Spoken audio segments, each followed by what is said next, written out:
After more than 13 months of the Ethiopian conflict, which has created a humanitarian crisis and accusations of human rights violations and war crimes by international, human rights and international organizations to the parties to the conflict, the announcement of the rebels' withdrawal to Tigray has revived hopes that negotiations will begin to bring peace to Africa's second most populous country.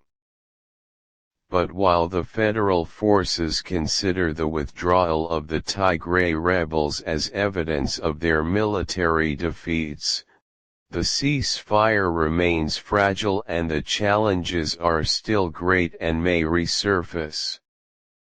If confirmed, this truce could de facto calm the situation, but observers remain cautious before talking about an imminent end to the conflict.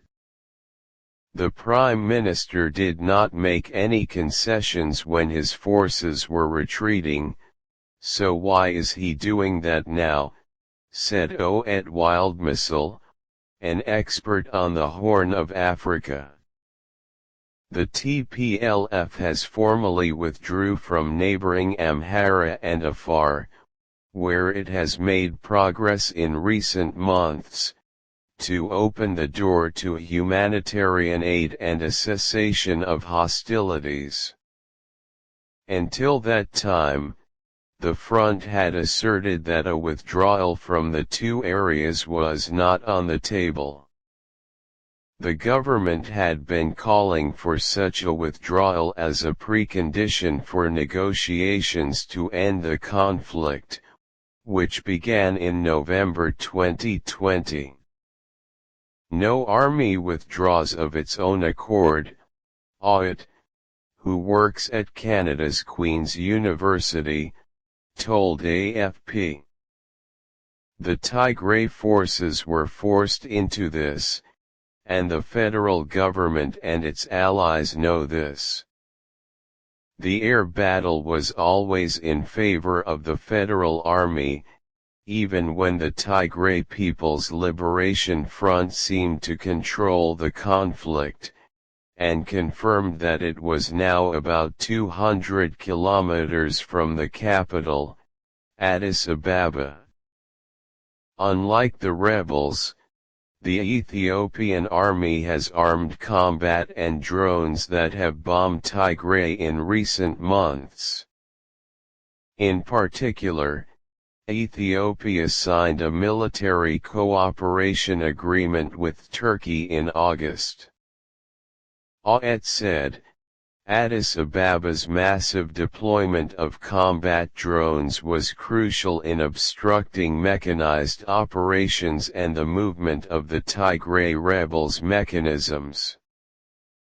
He added that the Eritrean forces that have been fighting alongside the army since the beginning of the conflict may have also played a major role in the counterattack by helping to repel the rebels physically on the ground. Actually nope. On Friday, the government announced that its forces would not advance into Tigray, but added that this situation could change if the country's territorial sovereignty was threatened. Nor did he declare a ceasefire.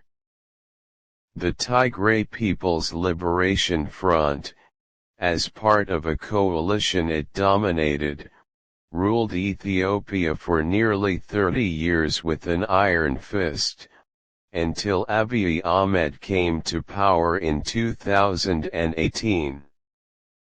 It also waged a brutal war against Eritrea between 1998 and 2000. The ongoing conflict exacerbated ethnic differences. Tensions are particularly acute between the Tigrayans and the Amharas, the second largest in the country and an ally of the federal forces. The Amharas are very reticent about the rehabilitation of the Tigray People's Liberation Front, said William Davison, senior analyst at the International Crisis Group.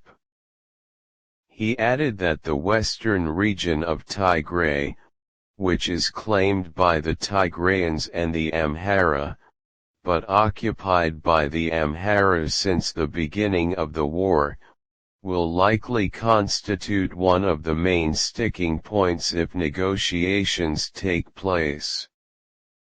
The Tigray People's Liberation Front has already asked the Security Council to withdraw Amhara and Eritrean forces from western Tigray.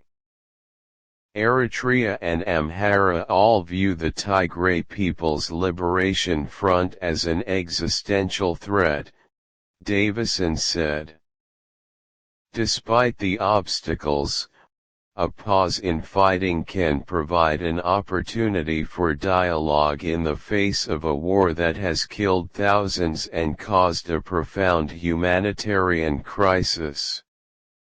This is the time to apply diplomatic pressure, Davison said. But he added, encouraging the belligerents to conclude an agreement to stop hostilities and start negotiations will require agreed diplomatic efforts.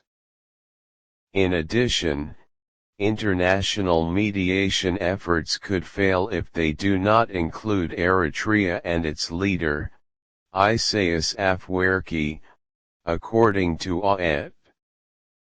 Given his role in this conflict and his impact on Abe, any refusal by the international community to engage him remains